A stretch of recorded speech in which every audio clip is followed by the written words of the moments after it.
বগুড়ায় প্রতিবেশী বাড়ি থেকে নিখোঁজের একদিন পর শিশু মাহাদি হাসানের মরদেহ উদ্ধার করেছে পুলিশ। সকালে শহরের চারমাথার ধমকপাড়া এলাকায় প্রতিবেশী তাহমিনা আক্তারের বাড়ি থেকে বস্তাবন্দি অবস্থায় মরদেহ উদ্ধার করা হয়।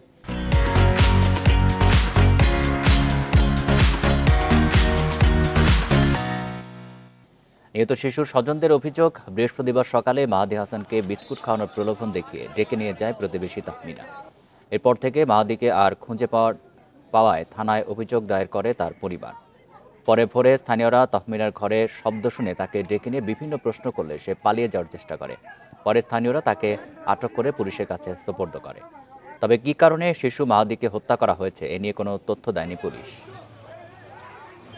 ওই মহিলা প্রলোভন দিয়ে বাচ্চাকে বিস্কুট খাওয়াছে, বিস্কুট খাওয়ানোর পরে তারপর থেকে তো নাই। রাত্রেবেলা রাখছে, এগুলো সব কালো, গলায় টিপ দেওয়ার চিহ্ন, এই পর্যন্তই। আর যখন বলছে যে এই মারছে, তখন ও মনে করেন ছুটে পালাইছে একবারে। ওই একবারে গোদারপাড়া থেকে ওকে ধরে নিয়ে আসছে। এলাকার লোকজন ভীষণ বিক্ষিপ্ত ছিল। আমরা আপাতত ওই সাসপেক্ট আসামিকে আমরা হেফাজতে নিয়েছি। আমরা খুব স্বল্প সময়ের মধ্যে পিওতে আবারও যাব, গিয়ে বিস্তারিত তদন্তের মাধ্যমে আমরা চেষ্টা করব যে আসলে প্রকৃত রহস্যটা কি।